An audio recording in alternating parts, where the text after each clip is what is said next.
Welcome to the Deep Dive, where we take complex subjects and pull out the critical insights you need to know. And today we are strapping into something heavy, something rugged, and something deceptively complex. We're talking about the concrete mixer truck. Right. It sounds like a simple piece of machinery, a diesel engine, a big rotating drum. But when you try to electrify it, you move from basic mechanics into some really advanced systems integration. Yeah, when most people think about electrifying a vehicle, it's usually just swapping the engine for a battery and a motor, the main propulsion. Simple enough on paper. But when that vehicle is a massive industrial machine, specifically a P2 hybrid cement mixer with a 400-volt electric power takeoff, or ePTO, the challenge is so much bigger than just the engine. Oh, it's a complete architectural change. You're shifting from a simple mechanical linkage, a drive shaft, to what the specialized consultancy report we're drawing from today calls a multidimensional software-defined system. And that shift means integration becomes the single most critical factor,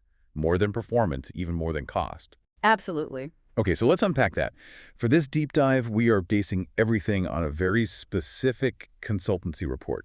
It's essentially a functional blueprint, an interface control document, or ICD. And it's designed to build the entire system integration capability for this exact hybrid platform from scratch. This isn't just theory then.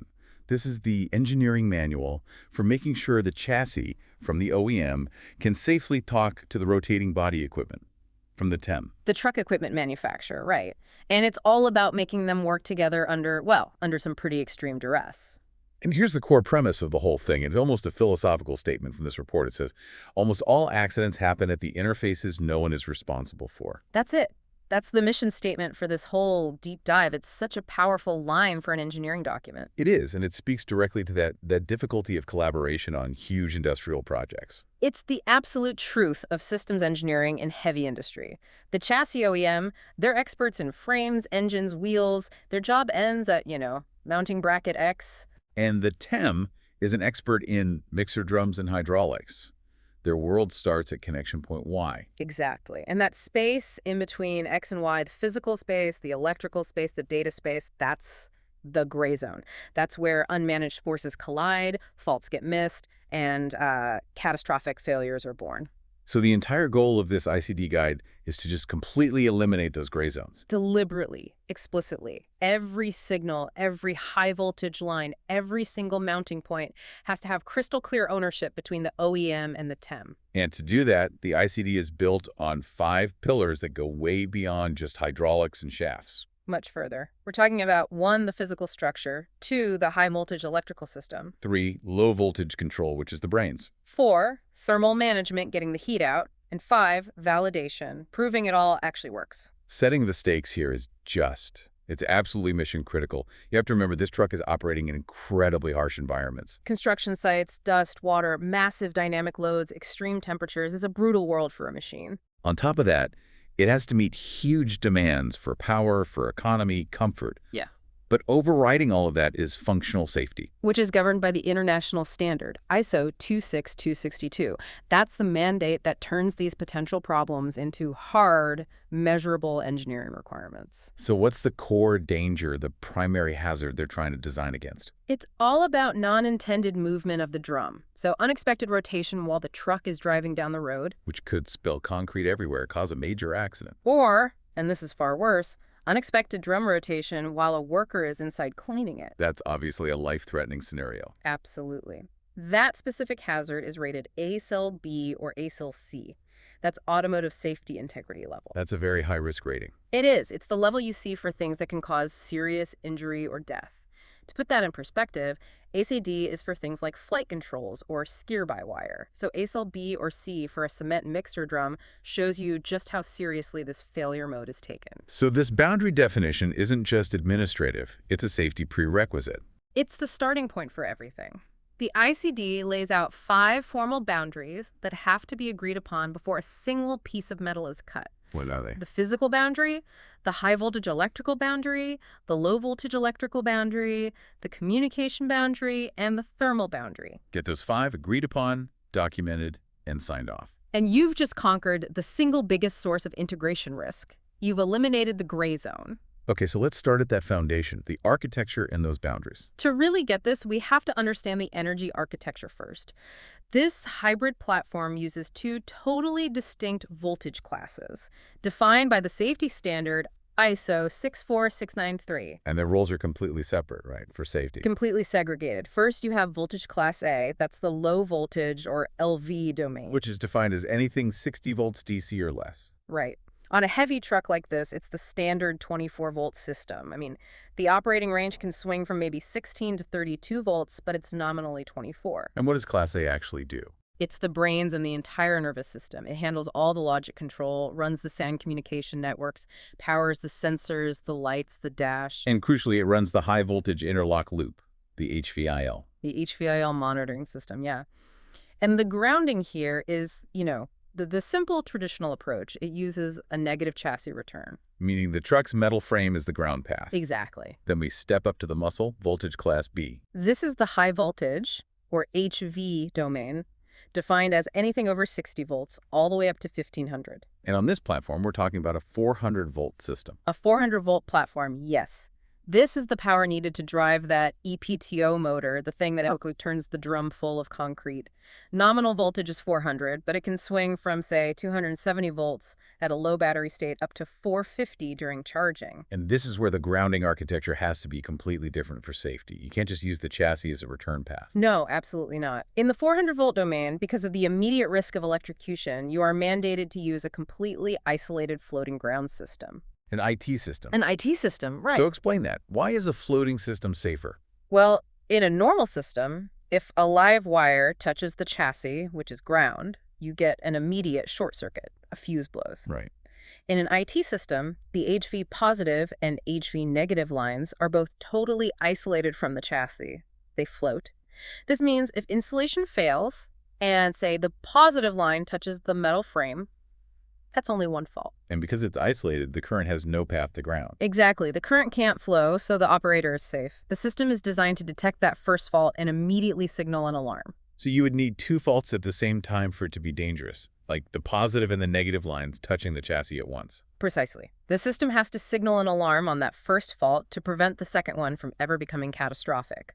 The rule is that if the insulation resistance drops below 500 ohms per volt, which in this case is 500 times 400, so 200,000 ohms. 200 kiloohms, yeah. If it drops below that, the system has to alarm, enter a safe mode, and prevent any more high voltage operation until that insulation breach is fixed. That 200K threshold is the sentinel. Okay, so you've got the power in this isolated floating system and the control logic in a simple grounded system. That creates a huge interface challenge right there. Which is why the physical boundary has to be so ironclad. The report lays down a very strict three-dimensional rule for this. And that rule is? The upper surface of the frame rail is the boundary, period. So everything above that line, the giant mixer barrel, the ePTO motor, the inverter, the subframe, that's all the responsibility of the upper structure manufacturer. The TEM. Right. And everything below that surface, the HV battery, the main junction box, the vehicle control unit, or VCU, that belongs exclusively to the chassis OEM. And the report says the upper structure guys can't just treat their HV components like a toolbox bolted to the side. That's a critical engineering principle it lays out. You can't treat the ePTO as a simple chassis attachment. Why is that so important? Because that ePTO is mounted to a subframe that has its own dynamic properties, and it's connected to this immense rotating mass, if the TEM just bolts it on, they won't account for the massive forces, the twist, the vibration that are generated by the chassis itself. They have to see their system as a separate dynamic entity. A separate dynamic system that only interfaces at very specific, agreed-upon connection points. That makes a lot of sense. So with that architecture in mind, let's talk about the specific, measurable safety goals that the ASIL rating demands. Right. These are the three pillars of safety for the mixing function. This is how you translate be safe into actual code and hardware logic. Exactly. So first we have SG1, driving protection. This safety goal prohibits the high-speed reversal function, which is used for discharging concrete when the vehicle is moving faster than 10 kilometers per hour. The reason seems pretty obvious. You don't want tons of concrete flying out the back on the highway. You do not. That 10-kilometer is the safety lock.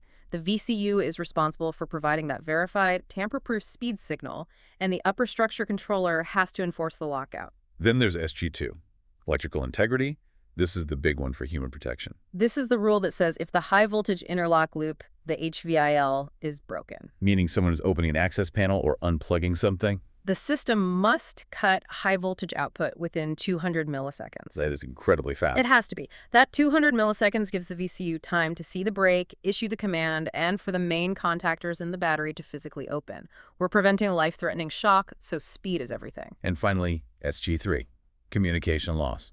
Since this whole system relies on data, not a mechanical shaft, if that communication times out usually about 500 milliseconds without a heartbeat message, the ePTO must immediately enter a safe torque off state.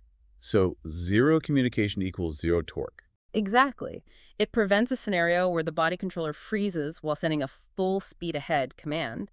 The VCU sees the heartbeat is gone and defaults to the safest possible state. The drum stops. Okay, so let's move from that electrical foundation to the physical structure. This is where things get, well, almost contradictory. This is the core conflict the report talks about. Rigidity versus flexibility. It's the headache every heavy-duty engineer deals with. So on one hand, the truck's ladder frame is designed to be flexible. It has to twist, often up to plus or minus 3 degrees per meter of length. That flexibility is what keeps the wheels on the ground on a rough construction site. It's what gives it traction and stops the frame from just snapping in half. So that flexibility is a feature, not a bug. But then you have the mixer barrel subframe. And that thing is carrying 20 to 30 tons of dynamic, sloshing concrete. It has to be incredibly rigid to handle that load without deforming. So you have a super rigid body that you need to attach to a super flexible chassis. What happens if you just bolt them together? It's a guaranteed failure. Either the rigid body stops the chassis from twisting, which creates massive stress concentrations and cracks the frame rails. Or the chassis twist just tears the subframe mounts apart. It's an antagonistic relationship. So Yeah. the engineering solution the ICD mandates is what it calls the front flexible, rear rigid strategy. It's a compromise. You allow flexibility where the chassis needs it most, and you enforce rigidity where you need to transfer force. It's like managing the flow of mechanical stress. So the front mounts, up near the cab where the frame twists the most, they have to use flexible connections. Which doesn't mean weak, it means compliant. Exactly. Things like spring-loaded bolts or high-damping rubber pads, they're specifically designed to allow a certain amount of relative vertical movement. How much movement are we talking? The spec is usually around plus or minus 20 to 40 millimeters of vertical displacement between the subframe and the chassis. So those rubber pads are literally acting like shock absorbers for the twist. They're releasing that torsion stress. But you can't have the whole thing be flexible or it would just rattle apart. Which is why you lock it down at the back. Precisely. The rear mounts, which are located near the bogie area, the pivot point of the frame, they must use rigid connections. Massive shear plates and high-strength bolts. Right, to lock the subframe to the mainframe. This is the primary point for transferring acceleration and braking forces. So the rear takes the push and pull, and the front absorbs the twist. That's a really clever solution. Now, what about the motor itself? The ePTO? Yeah. Where do you put that 60 to 100 kilowatt powerhouse? The layout strategy is critical. The report analyzes two main options: side mounting and center mounting. And there are serious trade-offs. Huge. Side mounting is often easier for maintenance, you can get to it, but you're hanging 80 to 120 kilograms of motor and inverter off one side of the frame. Which creates an immediate axle load imbalance. Right. And on a truck carrying a volatile load, that leads to uneven tire wear, compromised braking, and it puts more stress on that one frame rail. So if you do side mount, you have to compensate. You must. The report says you have to strategically place other components on the opposite side to try and balance the weight. And you absolutely need to add cross-member reinforcement to handle that concentrated load. Whereas center mounting seems ideal from a physics perspective. It is. Placing the ePTO between the frame rails gives you perfect axle load balance, and it's better protected. But There's no room. it's a very crowded neighborhood. You've got the drive shaft, the battery pack, the exhaust system. It's an incredibly tight spatial puzzle. So what's the recommendation from the consultancy? For the big dual rear axle trucks, center mounting is strongly preferred for its balance. For smaller single axle trucks, side mounting might be the only option, but it comes with a non-negotiable requirement for weight balancing and reinforcement plans. Okay, let's talk about actually attaching all this stuff to the frame. The report has some very strict red zones for drilling. This is a classic example of eliminating a gray zone with an absolute rule. And the number one rule is you are forbidden, absolutely forbidden from drilling, welding, or cutting on the flanges. The top and bottom horizontal plates of the C-channel frame. Correct. Those flanges bear the maximum bending stress. Any damage, even a small drill hole, creates a stress riser that's a virtual guarantee of a future fatigue crack. Violating that rule will often void the entire chassis warranty. So where can you drill? Only on the web, the vertical plate, Hmm. and ideally near the vertical center line, which is the neutral axis where bending stress is lowest. And even then, there are rules. Oh yeah, it's very precise. Any new hole has to be located more than 3 times its own diameter away from any existing holes. To stop stress concentrations from interacting. And finally, any heavy component mount, the ePTO, the battery, must use reinforcement plates. The ICD mandates these plates have to be at least 1.2 times the thickness of the original frame rail. You're not just spreading the load, you're actively stiffening the frame where you attach to it. So we have this solid physical foundation. Now we have to run the 400-volt power through it, which seems like the next big challenge. It is, because that mechanical twisting we just solved for now presents a huge electrical danger. You're routing these thick, pretty rigid 400-volt orange cables across a chassis that's constantly flexing. Right. If you route that cable too tightly between the chassis and the subframe, the constant stress will eventually fatigue the conductors, damage the insulation. It's a recipe for a fire or a shock hazard. Which brings us to the service loop.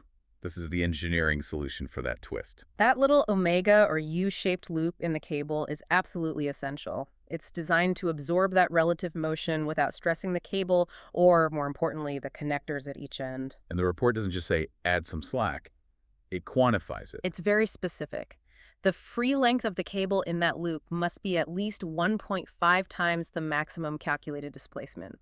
So if the chassis can move 40 millimeters, you need 60 millimeters of slack in that loop. That 1.5x is your safety buffer. What other routing rules are there? They're strict. The connectors need a 100 millimeter unrestrained zone before and after. You can't clamp them down right at the terminal. And the fixings for the cable can't be more than 300 millimeters apart to stop them from whipping around. And the bend radius is critical too. Vitally important. You need a big, gentle bend radius, at least 10 to 15 times the cable's diameter. If you bend it too tightly, you can break the delicate metal shielding mesh inside the orange jacket. And if that shield breaks, your EMC performance goes out the window. Instantly. You start radiating electromagnetic noise that can interfere with the CAN bus. So now let's talk about the absolute core of electrical safety, the HVIL, the high voltage interlock loop. This is the system that cuts power in under 200 milliseconds. That's the one. It's a continuous, low-voltage daisy chain that is physically routed through every single high-voltage connection point. Every access panel, every motor cover, every connector. And if that loop is broken anywhere, It signals an immediate shutdown. and the brilliance of it is in the physical design of the connector pins. It's so elegant. The HVIL pins inside the connector are engineered to be physically shorter than the main high-voltage power pins. The logic is purely mechanical. So when you unplug a connector, the shorter HVIL pins break contact first. Exactly. Before the 400-volt connection is even physically separated, the VCU knows it's happening. That signal tells the VCU to open the main contactors. Cutting the power in that mandated 200 milliseconds, this ensures that when the main HV pins finally separate, there's no current flowing. So there's no dangerous high-voltage arcsing. It's an incredible piece of fault-tolerant design. It's amazing that it comes down to a few millimeters of metal.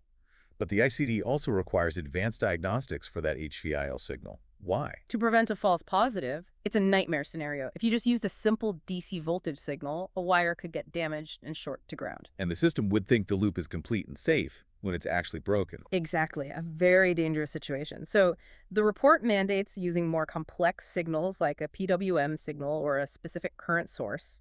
That way, the VCU can tell the difference between a real intact loop, an open circuit, a short to ground, or a short to power. It's about ensuring diagnostic integrity. Okay, let's move to the last safety barrier. Yeah. Equipotential bonding. We know an IT system needs 2 faults to be dangerous. But what happens on that first fault when a live wire touches a metal housing? Equipotential bonding is what keeps you safe in that moment. It ensures that all the metal enclosures that house high-voltage parts are connected to the chassis ground with the lowest possible resistance. So any stray voltage is instantly drained to the chassis. Right, keeping the enclosure and anyone touching it safe until the system shuts down. And the target resistance here it's incredibly low. We're talking hundreds or thousands of an ohm. The standard requires under 100 milliamps over the vehicle's lifetime. But because these trucks live in such corrosive environments, salt, concrete, dust, the ICD sets a much tougher target for a new vehicle. Less than 10 milliamps. That's 0.01 ohms. It's an extreme target that provides a huge safety margin against corrosion over the years. And you can't get to 10 millions by just bolting on a wire. No, it requires absolute discipline. First, you have to use braided copper straps, not normal round wires. They have a much larger surface area and are better at draining high-frequency EMC noise. And you have to get to bare metal. Critically, you have to physically remove the paint and E-coat at the contact points. Paint is an insulator. And what about securing it? You use serrated washers that literally bite through any remaining oxidation to ensure perfect metal-to-metal contact. And then, after you've installed it and measured it, you have to cover the whole joint in anti-corrosion wax to protect it. Finally, on the HV system, let's talk about the cable shielding and the forbidden pigtail method. Right. The shield's job is to contain all the electromagnetic noise from the inverter. To do that, the shield has to be 360-degree terminated at the connector. Meaning the shield's metal jacket has to touch the metal connector all the way around. Yes, you are strictly prohibited from using the pigtail method, where you just twist a bit of the shield into a wire and connect that. Why is that so bad? At high frequencies, that little pigtail wire acts like a perfect antenna.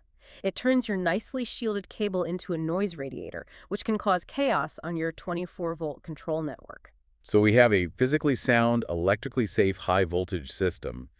Now we get to the nervous system, the low-voltage control and communication. This is the digital contract between the OEM and the TEM, and the key architectural piece here is the gateway. The gateway is the digital firewall. It has to be. The chassis OEM has its own sensitive network, the VCAN for things like ABS, braking, engine control. And the body manufacturer has its BCAN for the mixer drum, water pumps, all that. If the BCAN has a fault, a buggy sensor, a software crash, you cannot risk that fault taking down the safety-critical VCAN. A mixer problem can't cause a braking failure. So the golden rule in the ICD is total separation. Absolutely. The BCAN must never connect directly to the VCAN. The OEM-provided gateway is the single point of contact. It filters, it translates, it enforces safety logic. It's a border agent, not just a wire. And that gateway enables the crucial digital handshake, the process of going from turning the key to actually having the drum ready to turn. Right, and that key on to ready-to-work sequence is a super rigorous 6-step state machine. It's the proof that the high-voltage power is flowing safely and intentionally. Walk us through those 6 steps. Okay, step 1 is key on and self-check.